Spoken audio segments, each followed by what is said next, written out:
Hi, this is Grammy from Grammy and Grandpa Read, and today I have a book for you called Splat the Cat, On with the Show, and this one is written by Rob Scotton.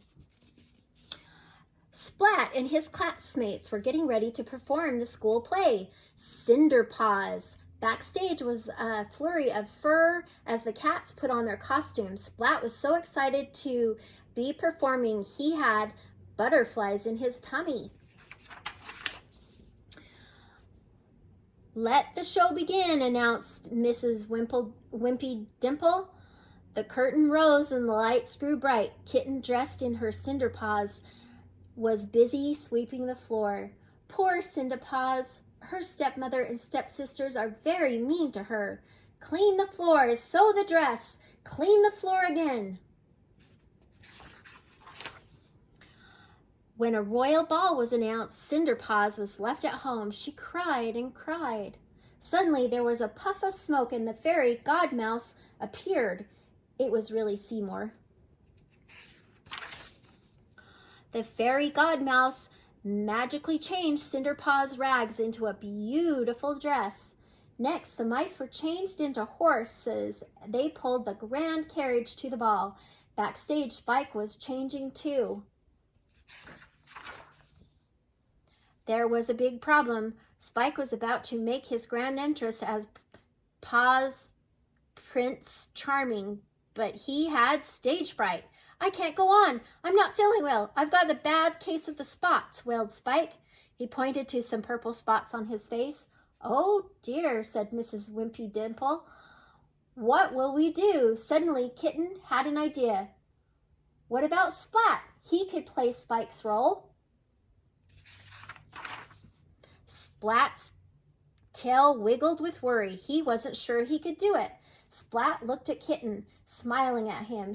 He didn't want to disappoint her, so with all his courage, Splat said yes, he'd play the part.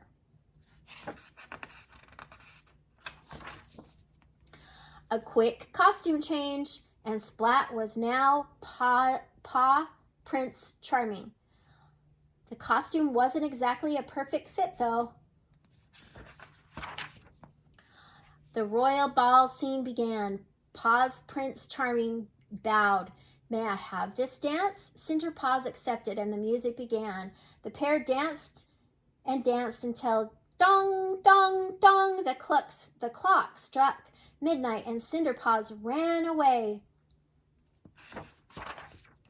Splat tried to chase after her, but tripped over his oversized costume. He smashed into Plank the clock. He grabbed the curtain and ripped it down. Then everything went tumbling. Splat! The crowd gasped. What a complete mess. Splat was really worried. Mrs. Wimpledimple is going to be so mad at me. The audience erupted in laughter and cheer. Bravo, they shouted. Encore! The show was a comedy hit. Mrs. Wimpledimple leaned in and whispered, Do you think you can do that again tomorrow night, Splat? Well, it's nice that it turned out right. Everybody laughed, so it was okay. But I hope you like this book. Please subscribe to our channel and like the video. And you can also find our Splat the Cat playlist with more read aloud books about Splat the Cat. I hope, please look for it on the channel.